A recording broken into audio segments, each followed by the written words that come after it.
Hey guys, welcome to the FIFA 21 Foot Birthday Leroy Sane player review. So for this review, I used Sane in two different positions. I firstly played him as my left striker in the 4-2-2 formation, and I also tried him as my central cam in the 4-2-3-1 formation, both on stay forward while attacking instructions, and I used him with the finisher cam style primarily to boost that balance to make him feel better on the ball. So let's see how this Foot Birthday Sane played for me in Division 1 Rivals gameplay. So let's quickly cover Sane's most obvious pro, which is his pace. He feels rapid in game, blindingly quick. He can easily accelerate past any defender, and you do not need a chem style. I reiterate, you do not need a chem style to boost his pace further because he feels really quick. He stands at 6 feet tall, which actually makes him take longer strides when you compare it to the average player in game, which makes him cover ground faster. And overall, he is absolutely rapid, and his pace for me was a huge pro.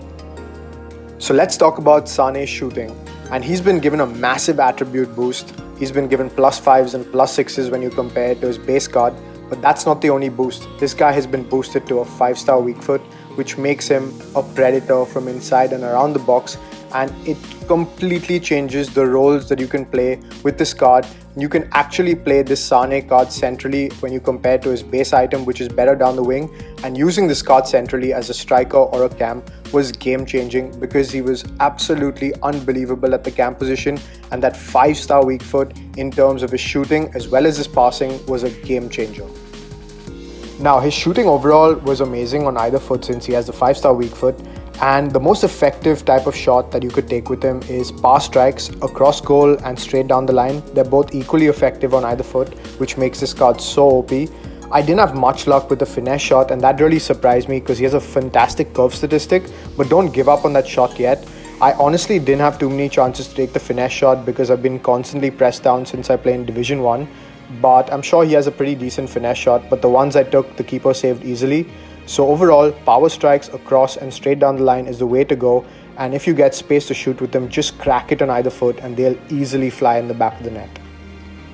Now his passing from the cam as well as the striker position was outstanding. I had no complaints there, and since he has the 5-star weak foot, you don't have to worry on which foot you're receiving the pass and spreading it with because they're both equally as effective. So his passing from the cam and the striker position was a huge pro because he can easily spread the play due to that lethal 5-star weak foot. Now let's cover Sane's dribbling, and I know that the 84 balance could concern a few, and yes, the finisher chem style did help because he felt much smooth on the ball. I tried him both with the marksman as well as the finisher, and honestly he did feel way more responsive with the finisher chem style, so I would recommend that you stick with that chem style to get the best results with this Leroy Sane card. Apart from his balance, he felt amazing on the ball. He has phenomenal dribbling stats across the board, and he has the 4-star skill moves, so you can use a wide arsenal of skill moves to bamboozle your opponent's defenders. And overall, even in slightly delayed 50 to 60 ping Division 1 Rivals gameplay, he felt pretty smooth on the ball, and I was very impressed overall with his dribbling, and I'm going to mark his dribbling as a pro.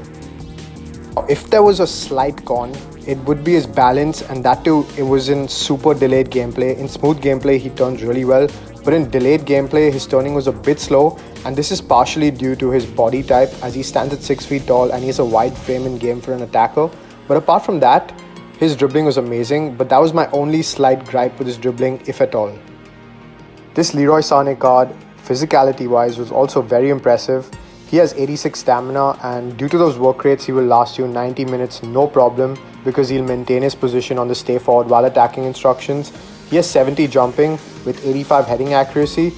He will win most headers because he stands at 6 feet tall, but don't be surprised if he loses a few to taller players since he has 70 jumping, which could be boosted if you wanted. He also has 75 strength. It actually feels that he's stronger than 75 strength because he has a wider frame in game and he is a taller player, so he can easily hold off players when he's running in a straight line boost, and when he's ahead of any defender, he can hold them off and jockey them effortlessly due to that wide frame. And overall for me, his physicality attributes across the board was a pro. So what's the best position for this Foot Birthday Sane card? And in my opinion, after playing him for 5 games in both the cam as well as the striker position, I would put him up top as my striker or play him as a left cam and not a central cam. Now here's why. In slightly delayed gameplay, when you're trying to weave in and out of tight spaces, his bigger body frame will get jumbled between the AI of the defenders, if that makes sense, and they'll dispossess him because the auto blocking and auto lunging is so strong. So if you want to play him up top, make sure he's played directly up top as a striker and not in the middle of the park. You can also play him in the wider positions where he gets more space to dribble and maneuver. So overall, the striker position is the best bet, but you can also play him as a right cam or a left cam and he will perform a hell of a job in both the positions. So overall, the Sane card was outstanding. He's a versatile card. You can use him as a striker, you can play him as a central cam, you can play him out wide as a winger, and with that 5-star weak foot and those boosted shooting, dribbling and pace statistics, this guy can do one hell of a job for you in any of those positions. Now a fair value for coins for this card would be anything around 750 to 800k. I think 1 million coins is 200k, a bit too steep for this card considering the amount of OP SBCs that are coming out during Foot Birthday and in the future, and this whole icon craft whatever. So I'm going to give him a decent value for coins as well, because I don't think 1 million coins for this card is a bad price at all, because he is that effective in game. So I'm going to rate this Leroy Sane Foot Birthday card a 9.2 on 10 because he was a devastatingly good player to use, and I'm going to give him a value for coins of a 7. If this guy falls to under 800k, pick this guy up and stick him in any of the attacking positions and he will just blow you away. I hope you guys enjoyed this review, and if you did, please drop a sub on the channel and a like on the video. It would mean the world to me, and have a great day ahead, guys.